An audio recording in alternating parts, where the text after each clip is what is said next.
Alice, have you decided whether you want to move in with us?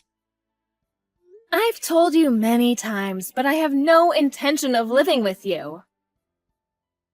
But are you sure that you're not going to regret your decision? Yes, I'm sure I'm not going to change my mind about this. You're sure? How many times are you going to ask me that? Melanie is getting married. Oh, really? Good for her. Congratulations.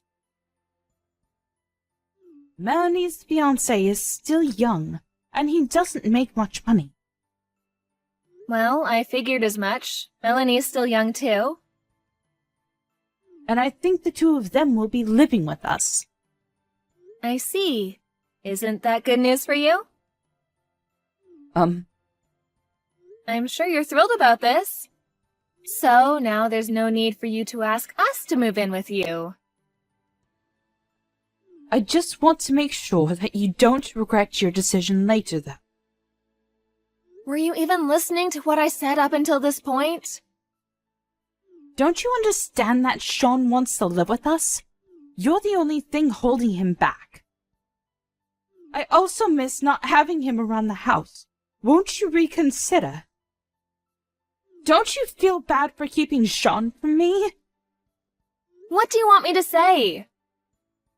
Sean and I decided together that he'd be moving out of your house when we got married. You're a mother now. You should know how I feel. How can you not sympathize with me here? We told you that Sean would be moving out. You were okay with our decision before. What changed? Also, I don't intend on quitting my job. I love my job. Our home is close to where both Sean and I work. If we move to your place, it will take us over an hour to get to work. It just doesn't make any sense. That is not the point. Now that you have a daughter, doesn't it make sense for you to live with us? You're not listening to me. You're trying to make all the decisions here. You don't know what Sean really wants. Why do you assume that moving in is what he wants? Well, Sean is kind and he cares about his parents. He can't tell you how he really feels because you'll chew him out. If you try to listen to him, he'll tell you how he's really feeling. Well, how about you take this up directly with Sean then? You told Melanie that Sean married the wrong person. Instead of complaining to Melanie about me, why don't you let Sean know how you really feel about me? I would, but you don't let me see him as much as I want to. If you say yes to living together, everything will work out for the better, I assure you. And if you're going to continue working, you could use help from us in raising your child. There's a daycare at my workplace, so I don't need your help. Why are we even having this conversation right now? Melanie and her fiancé are moving in with you, so what's the problem? That is our son. I want Sean to take care of us if anything should happen to us as we get older. Melanie's fiancé needs to do the same for his family, so I can't expect them to look after us. That's why it's so important to us that your family move in with us.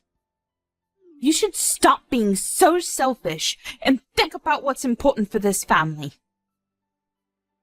You're part of this family now, so you should follow our rules.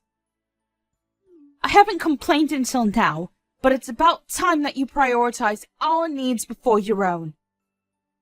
I really do think that Sean chose the wrong person to marry. I can't rely on Melanie because she's going to be part of a new family soon. If you agree to come live with us, I'll ask Melanie and her fiancé to move out so the house won't be so overcrowded. Isn't that a bit rude? You can't do that to Melanie and her fiancé. Well, Sean is more important to me. I'm only being nice to you because you're married to my son. And if Sean is going to move in with us, I don't even need you to move. I see. I understand how you feel. Do you want me to divorce Sean then? Will that make you happy? Huh? Well, that's what you want, isn't it? I'll divorce Sean for you. You're not making any sense. You just told me that you didn't need me in your family. I'll speak to Sean tonight about the divorce and your wishes for this family. I don't think that he'll want to divorce me, though. He loves me too much. I'll also let Melanie know how you feel about me. Why do we need to involve Melanie? She has nothing to do with this. I'm going to tell her that you're going to kick her out as soon as Sean moves in with you. And that you love Sean more than her.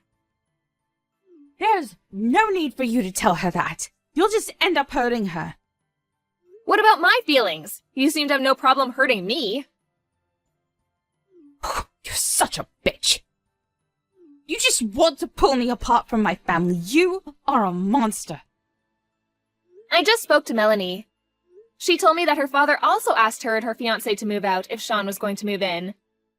She told me that she's not going to move in with you if there's a high chance she'll be kicked out soon after that. What? She can't do that! She already promised us she'd move in! It seems that your husband spoke to her before you did.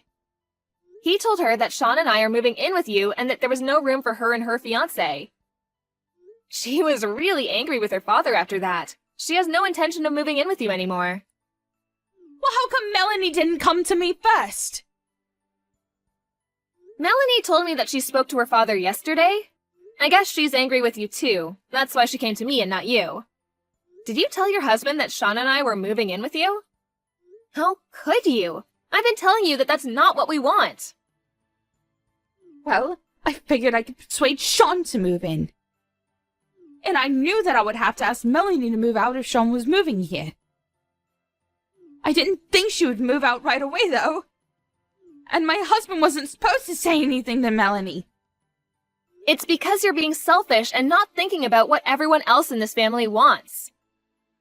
I'm sure that your husband became impatient with you and decided to let Melanie know what you were really thinking. Melanie already knows that we have no intention of moving in with you. Well, what about what Sean wants? What if he wants to live here with us? He would want to take care of us when we're too old to take care of ourselves. How can you assume that? You don't know anything. I don't think Sean wants to live with you. To be honest, I'm really annoyed that you keep on pestering us to move in with you. That's all you ever talk about. I'm starting to dread even seeing you face to face out of fear that you'll force us to move in with you. Melanie is also fed up with your behavior. She wants nothing to do with you anymore. As for Sean and I, we don't plan to come to see you for some time. We need a break. Melanie would never say that about me. You're just making things up to hurt me. She may be slightly annoyed, which is why she's siding with you now, but she'll come to her senses. I know she will. You said that Sean was more important to you than her behind her back. She was devastated when she found out. I didn't mean it like that. She misunderstood me. I meant to say that Sean is the older one, and as the older brother, he should be responsible for looking after us. Especially since Melanie is marrying into a new family soon. Melanie knows that you've been nagging us to move in with you.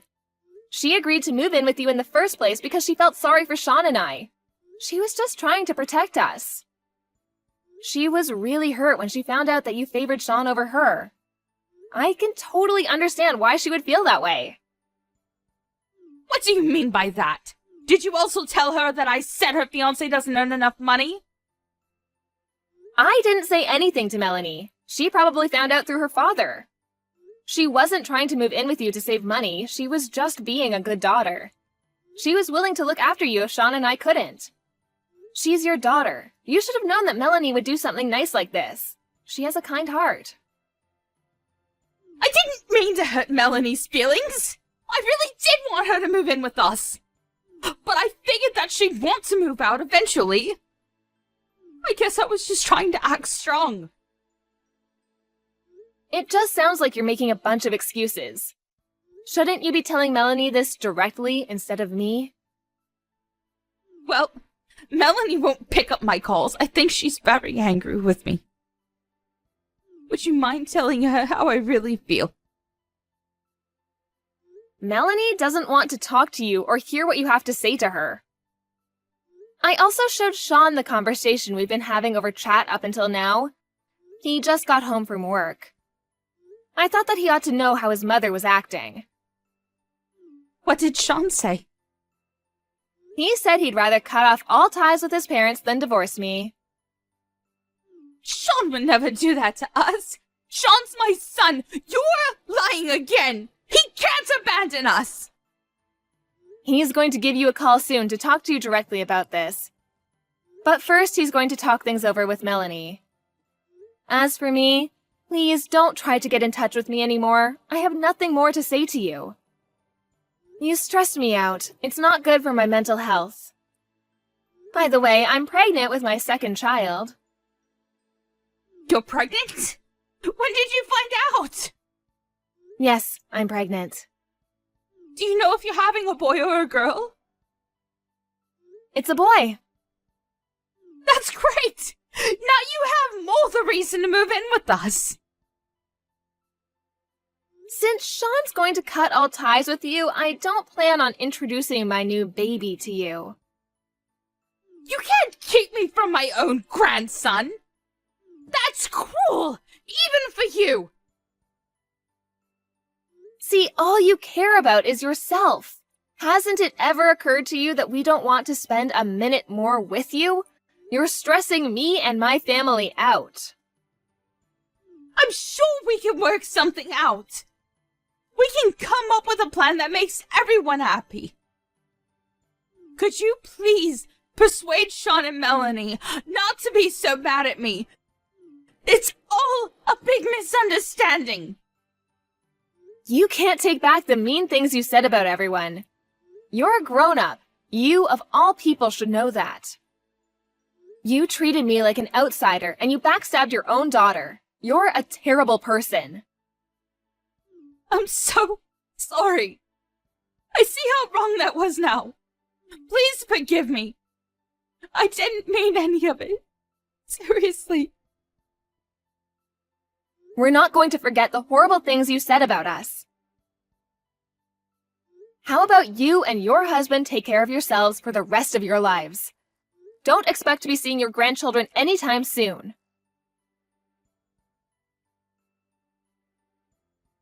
Melanie and Sean talked things over and came to a mutual decision. They both wanted nothing to do with their parents.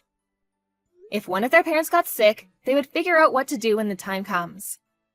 For some reason, their father was livid with their decision. But Melanie and Sean didn't care, and they continued to ignore their parents completely. The following year, Alice gave birth to a healthy baby boy. But Alice and Sean didn't go out of their way to introduce him to his grandparents. They had the decency to send Sean's parents a Christmas card informing them of the birth of their new grandson, though. If only Sean's mother hadn't been so pushy and stubborn about Alice and Sean moving in with them, things might have turned out better for everyone. We're left to wonder whether Sean, Alice, and Melanie will ever forgive Sean's parents.